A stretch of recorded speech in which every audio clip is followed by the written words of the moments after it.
ముందు ఉపాధ్యాయులందరికీ కూడా నమస్కారం. మరి సార్ చెప్పారు, నేను ఇక్కడ బిఎడ్ ఫ్యాకల్టీని సైకాలజీ చెప్తాను.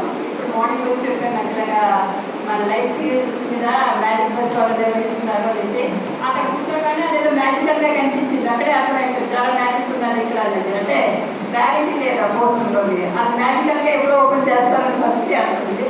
So first magic bus is over. నా మీకు 3 days ప్రోగ్రామ్ ఉన్నది లైఫ్ స్కిల్స్ మీద. And that is to play అని చెప్పాను సార్ జస్ట్ మార్నింగ్ నుంచి. ఆ స్కిల్స్ ఒక బ్రీఫ్గానే ఎక్కువ టైం తీసుకునేను. రోడ్ బైక్ ఎక్కడికి లైఫ్ స్కిల్స్ అంటే జీవిత నైపుణ్యాలు అని అంటాం. ఇది చాలా చాలా చాలా చాలా ఇంపార్టెంట్. ఒక డికేడ్ నుంచి కూడా దీని మీద చాలా సెషన్స్ జరుగుతున్నాయి, తర్వాత కాన్ఫరెన్సెస్ జరుగుతున్నాయి. అన్నీ కూడా అసలు అవసరం ఏంటి? చాలా మంది విద్యావేత్తలు కానివ్వండి, లేకపోతే ఇండస్ట్రియలిస్ట్ కానివ్వండి, బిజినెస్ మ్యాగ్నెట్స్ కానివ్వండి, they are experts, they are achieving excellence in their field, but do not have skills related to their life. మనం ఒక వ్యక్తిగా సక్సెస్ పొందాలి అనుకుంటే మనకి నైపుణ్యం అవసరము. ఎక్కడ జరుగుతుంది? ఇప్పుడు ఒక ఎగ్జాంపుల్ చెప్తాను. చాలా పెద్ద ఇండస్ట్రియలిస్ట్ దానికి ఏదైనా చిన్న సమస్య వచ్చినప్పుడు స్ట్రెస్లో అయిపోతారు. ఈరోజు సైకాలజిస్టులు, కౌన్సిలర్లు డిమాండ్ చేయకపోవడం కారణం stress. Why I am not able to cope up with my stress? Because I am not able to solve my problem.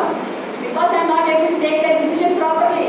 So, ఈ decision making to problem solving అనేది కాగ్నిటివ్ డొమైన్ సంబంధించింది. అయినా ఎక్కడి నుంచి డెవలప్ అవ్వాలి? చిన్నతనం నుంచే డెవలప్ అవ్వాలి. మనం వాళ్ళకి చిన్న సమస్య ఇచ్చి ఆ సమస్యను వాళ్ళు ఎలా పరిష్కరిస్తున్నారు అనేది మనకి జనరల్గా ఏం జరుగుతుందంటే ఒక లెసన్ ఇస్తాను. ఎగ్జాంపుల్ అంటే ఒక లెసన్ చెప్పి మనమే ఆన్సర్ చెప్పేస్తాను. Let them explore, let them learn on their own. ఒక చిన్న సమస్య ఆటతో కానివ్వండి, వాళ్ళు ఎలాగా ఆ సమస్యని పరిష్కరిస్తున్నారో మనం అసిస్ట్ చేయాలి. అంటే మనం రాయిన తర్వాత కానీ మనం చిన్నపిల్లలు వాళ్ళకి ఏం తెలుస్తుందని పెద్దవాళ్ళగా మనమే సలహాలు తీసి సూచన ఇచ్చి చేస్తున్నాము. అది తర్వాత సమస్యగా మారుతుంది. ఈరోజు అంటే ఈ ఫీల్డ్లో ఎక్కువ మంది స్ట్రెస్కి గురవడానికి కారణం ఈ 2 నైపుణ్యాలు లేకపోవడమే. సైకలాజికల్ ప్రిన్సిపల్ ప్రకారంగా తీసుకుంటే 8వ క్లాస్కి వచ్చేటప్పటికల్లా a child is able to decide his own life. అంటే నేను పెద్ద ఏ వృత్తి చేపట్టాలి, ఏ రకంగా నా లైఫ్ నేను లీడ్ చేసుకోవాలి అన్న సామర్థ్యం మనకు ఉంటుంది. కానీ తల్లిదండ్రులుగా కావచ్చు, ఉపాధ్యాయులుగా కావచ్చు, మనకు అంత స్వేచ్ఛ ఇవ్వడం లేదు. నీకేం తెలుసు, నాకు పట్టేది వయసు అని పక్కన కనిపిస్తున్నారు, నువ్వు ఎఫ్ఎస్సీఏ తీసుకో, అదే నీకు సూటబుల్. ఆ రకంగా చాలా సందర్భాల్లో వాళ్ళకి వేరే ఏరియాస్లో ఇంట్రెస్ట్ ఉన్నా కూడా మనం వాళ్ళకి నిర్ణయం తీసుకునే సామర్థ్యాన్ని నిరూపించడం ఇవ్వడం లేదు. So it should B interpreted through play. As this magic bus is going to introduce you to play. And one important skill is empathy, which is lacking among majority of the public. Empathy అనేది ఏంటి? ఎదుటివారి కష్టాన్ని మనం కష్టంగా భావించుకుంటాం. సింపుల్గా exams మన games జరుగుతుంది, ఎవరికో పిల్లలకి చిన్న గాయం జరిగింది అనుకోండి, ఆ టీంలో ఉండే వాళ్ళు అందరూ వచ్చి సపోర్ట్ చేసేటట్టుగా ఉంటారు. కానీ అయ్యో మన టీమ్మేట్ లేకపోతే మనకు ఏగో మన క్లాస్మేట్ ఆ ఫోన్లే కావాలి అనుకునే సందర్భాలు ఉంటారు. సో ఆ రకంగా కాకుండా అందరూ we are all one, we are the members of the same group అన్న ఎంపథెటిక్ అండర్స్టాండింగ్ వాళ్ళతో రావాలి. మరి అన్నిటికంటే మించింది ఏమిటంటే కమ్యూనికేషన్ స్కిల్. మనందరికీ ఉండవలసింది కమ్యూనికేషన్ స్కిల్. ఈరోజు మనం కొంచెం ఇలా వెనకబడిపోయి ఉండడానికి అయితే కమ్యూనికేషన్ అనగానే ఇంగ్లీష్ అక్కర్లేదు అర్థం, ఏ భాషనా కావచ్చు, but it should be properly కన్వేయబుల్.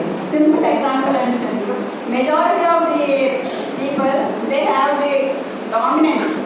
ఇప్పుడే సార్ చెప్పారు, నేను ఆ టాపిక్ కన్వే లిస్నింగ్.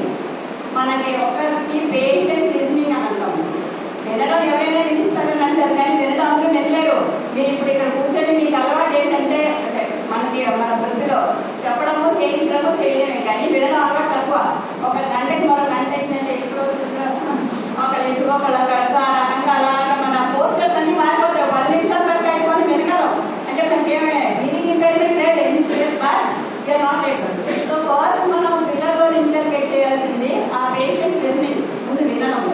ఆ ద్వారానే మనకు వస్తుంది ఎంపథీ, దాని ద్వారానే మనకు వస్తుంది కమ్యూనికేషన్ స్కిల్. సింపుల్ ఎగ్జాంపుల్ అంటే as teacher suppose this they are our subordinates. ఏ బాబు ఏ అడిగితే we communicated, that is one thing. ఎందుకు మనం అలా చెప్తాం? మన పెద్దవాళ్ళు మన చిన్నపిల్లలు అలాంటి నష్టం లేదు, కానీ it's wrong. We should respect the student of a human being. నాన్న అక్కడ బుక్ తెచ్చి ఉన్నా 5 years సేమ్ ఇన్ఫర్మేషన్ ఏ ముప్పట అది మాట.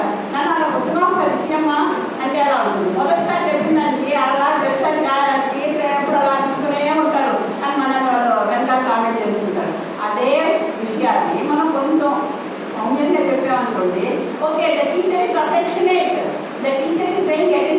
మీ అన్న ఒక ఫీలింగ్ వాళ్ళు డెవలప్ అవుతుంది.